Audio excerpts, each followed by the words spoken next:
Tuwing pumupunta ako dito, nakaalala kong lahat. Parang kahapon lang. Mukha mo si Panuman. Parang ang tagal na namin magkakilala. Tayo ay bata pa.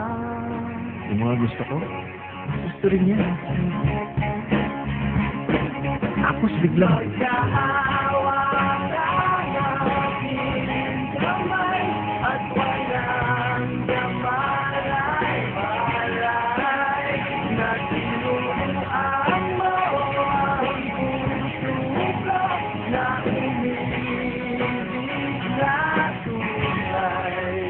at kahit hindi rin naging kami sa huli,